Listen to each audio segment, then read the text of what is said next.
Hello world and welcome to the program. This is Alex and the new episode of Ukrainian Unleashed, a podcast where you'll get along with Ukrainians and also observe how the global scenery impacts Ukrainian society in these exciting times. We speak about events, trends, individuals and lifestyles of modern Ukrainians. So let's jump right in. It happened that the new season of Ukrainian Unleashed coincided with the beginning of new political season in Ukraine. So in this episode, we will observe how the things went on and what would be the results of local elections in the all-Ukrainian context. I will also brief you with the technological innovations that have helped Ukrainians voters this time to understand the electoral process. And I got lucky to be a part of it. Besides, I also will share with you my experience of working as an observer on one of the election committees in Odesa. This will be a hit. Let's go! Welcome back! Me and you. Me coming back on air. And you coming back to me. I really missed my audience, to be honest, but still had to take a time out for dealing with the urgent tasks and projects I had been involved in since early September. The hot August, full of adventures, has moved quite unexpectedly to the vibrant beginning of autumn. As a journalist, I joined the large-scale all-Ukrainian project called Infocrime for monitoring the Ukrainian media during the local elections on spreading misinformation and fakes. After all, I think we all know how the political sentiments can be used to influence the society.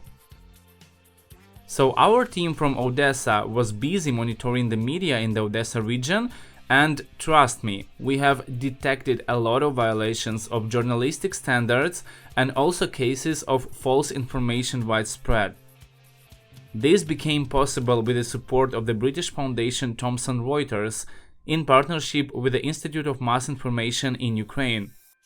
But first things first. As this episode is mostly about the local elections in Ukraine, I will also note that in September-October I was engaged with the release of two big IT projects designed specifically for voters across the country. First one is an educational project iVote, which was already launched for the third time. For 3 election campaigns during the last 3 years, iVote has been used more than 175,000 times, and almost a million times voters have reviewed the programs of candidates and political parties thanks to this service. The results are astonishing, aren't they? And it's very simple to use. In fact, iVote is a website where anyone can take a short survey and get the results of the match or mismatch of their own expectations from the future leaders with the program principles the latter declared. That way, you don't actually need to read the large number of programs that candidates publish, but many of them unfortunately don't publish them at all. iVote, by doing its job, has already gone through all of them, so it gives you the biggest and smallest match depending on your answers to the questions of local governance. This is very convenient for voters because it's simply unreal to study all of the political programs.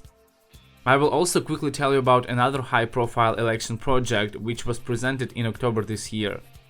This is a mobile application PolitScanner, and it can recognize the faces of politicians from any advertising media.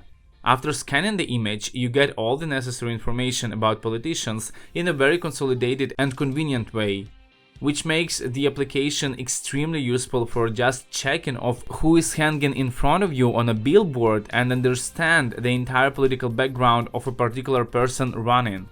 A small but highly professional team worked on PolitScanner launching, and I'm very glad that we succeeded. The news about the release of the application flew all over the national media. There were numerous interviews and live broadcasts. The application even got into the top 5 educational applications of Ukraine in the App Store and Play Market. And this was the best gratitude for our work. Okay, so let's see what we got as a result of the local elections and how much ready our citizens were. How did the election campaign go in general, and what influenced the political choice of Ukrainians this time? Ready, steady,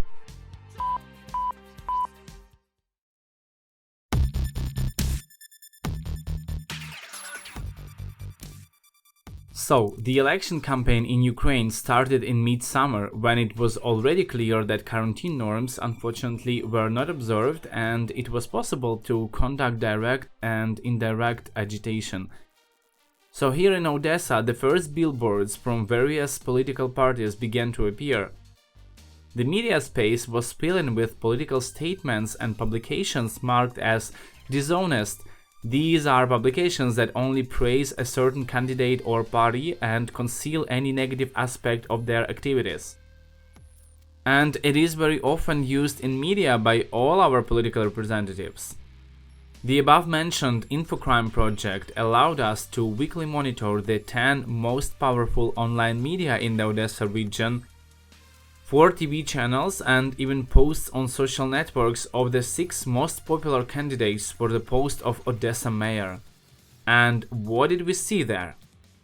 During the monitoring period since the beginning of September, we have consistently recorded from 4 to 7% of manipulations in the Odesa media every week.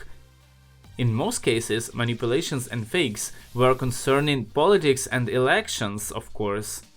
But among the fakes, about 17% were related to news about coronavirus, and between 10 and 12% of fakes were based on Russian propaganda, the spread of myth about Ukraine's external governance, for example, or Ukraine's cooperation with the International Monetary Fund, and its impact on the closure of hospitals in Ukraine, as well as the militarization of society. The election campaign in the region in general was built around the consequences of the coronavirus and political issues related to the questions like what's next with the occupied Donbass, cooperation with the European Union, and the improvement of the social infrastructure of cities. Besides, almost all parties resorted to populism and speculated on social benefits, COVID protection, language issues, and even regional emergencies, such as the agrarian crisis in southern Ukraine due to the drought and the evacuation of the tanker Delphi, which was dumped on the Odesa seacoast last year. I also managed to participate in the local elections as an observer. To do this, I registered my candidacy on the website of the all-Ukrainian NGO Opora, which takes care of such monitoring. I was offered to become an observer in the Primorska election committee of Odesa, where, after counting of all votes, the final protocols with results ought to be brought from the polling stations. My shift started at the very beginning of the acceptance of the protocols, so I did not notice any significant violations, to be honest. But it was clear that people were extremely tired because they did not immediately understand how to count ballots under the new system introduced after the abolition of the majority election system. Also, protocols were often filled in incorrectly, and election documents were packed with violations. My shift lasted 12 hours, during which I recorded 12 violations, mostly irregularities in the proceedings. But the process of counting votes in Odesa lasted as long as 1.5 weeks. A similar situation was observed in other cities of Ukraine. That's a shame, isn't it? Interestingly, Ukrainians on Facebook laughed a lot on this matter, saying that the results of the US elections might be announced even before the Ukrainian. And this, of course, cast doubt on the overall results of the voting count, I must say. Anyway, let's look at a glance at the new electoral map of Ukraine.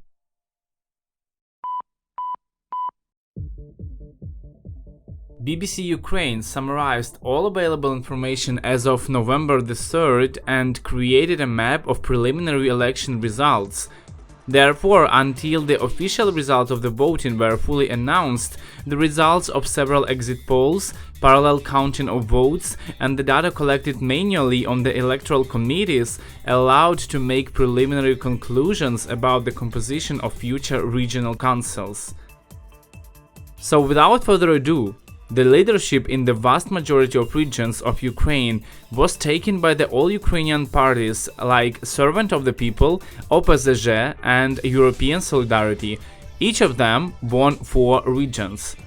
European Solidarity, the party of the previous president of Ukraine, Petro Poroshenko, took the lead mainly in the western regions.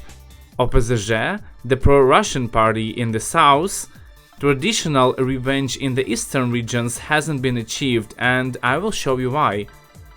The party of the current president of Ukraine, Volodymyr Zelensky, servant of the people, managed to win one region in each part of the country. But if 12 of the 22 regional councils won 3 main all-Ukrainian parties, in the rest of the regions the local political projects mainly won, formed by the personalities of the current mayors or heads of regions. These are the Kernes bloc in the Kharkiv region, the Groisman Ukrainian strategy in the Vinnytsia region, the native Transcarpathia in the Transcarpathian region, the Cherkasy people in the Cherkasy region, and so on. Therefore, we see that regional policy is diversifying in the result of deepening decentralization reform, which has been carried out in Ukraine since 2016. New regional elites are growing and no longer need the support of large parties and a large financial resource. They operate locally and are more flexible with their decisions. However, although they are less dependent on big politics and oligarchs, they can significantly usurp local power and unite with local business elites. Therefore, control over this should logically be provided by local communities. So, we sorted out the electoral map, but let's see whether the quality of Ukrainian politics has improved as a result. Valeria Kondratova, a special correspondent for Liganet website, analyzed the local elections and interviewed sociologists and political scientists about the peculiarities of these elections and their results. In short, we have a strong influence of local elites, the growth of the pro-Russian OPZZ party, and the disappointment of the servant of the people party, she said. Next, there was an acute shortage of new faces in politics in this election. Also, according to the final results, now in many cities in the southwest, the pro-Russian OPZZ project is winning the first place in the city councils, and the servant of the people is the second or third party on the list at best. Before that, a significant part of the electorate of the pro-government servant of the people party, especially in the southeast, was the OPZZ party's electorate and the party of Ukrainian blogger Anatoly Shary, who also spreads anti-Ukrainian narrative. Thus, Lyubomir Musiv, deputy director of sociological group Rating, says that people who are disappointed with the choice they made in 2019 are turning back to the old electoral niche. This is it. And this was quite expected.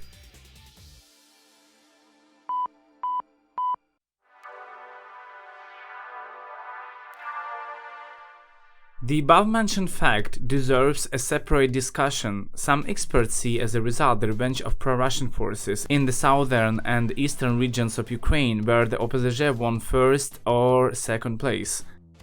Is that really so? Let's check on that. Deputy director at Kyiv International Institute of Sociology, Anton Hrushetsky, comments on that on Liganet website, saying that pro-Russian parties in Ukraine in reality hit a glass ceiling.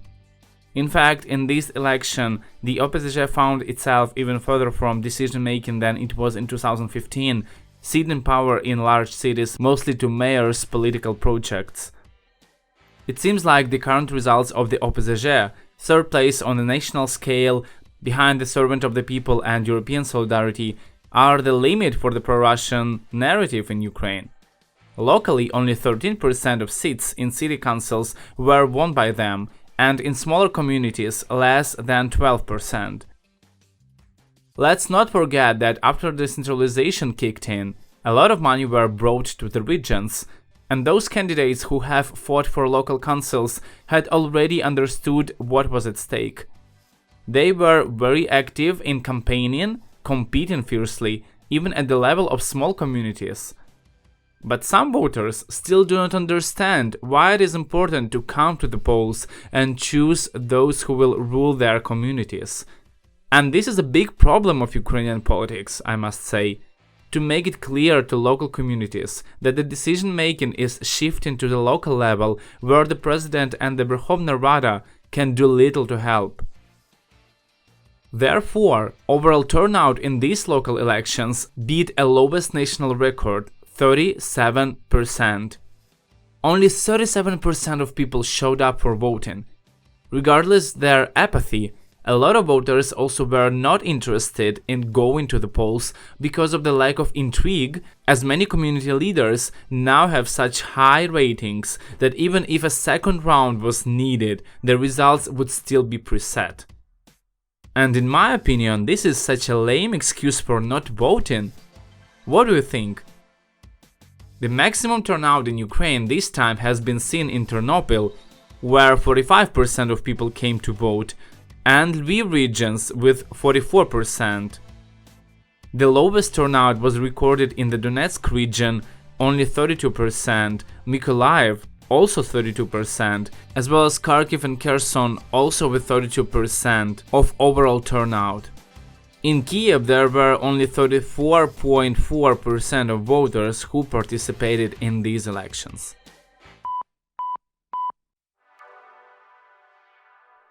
Elections in Ukraine are always a blast, because every time at the polling stations our society passes a kind of test for critical thinking and checks on the level of political culture. So I'm always happy to share with you my experience and thoughts on these subjects. Please don't be afraid of changes and changing things. And don't forget that Ukrainian Unleashed is in it with you. See you on December the 2nd. A compelling story about my trip to Ternopil is tempting. Yes, I made it not long ago and happy to share some peculiarities about Western Ukraine. What do you think surprised me as a citizen of Odesa in a traditional Western Ukrainian city? And what are the pros and cons of living in both cities in my opinion? Where people are happier, prices are lower and coffee tastes better. Coffee is one of my vices, so place your bets and keep well.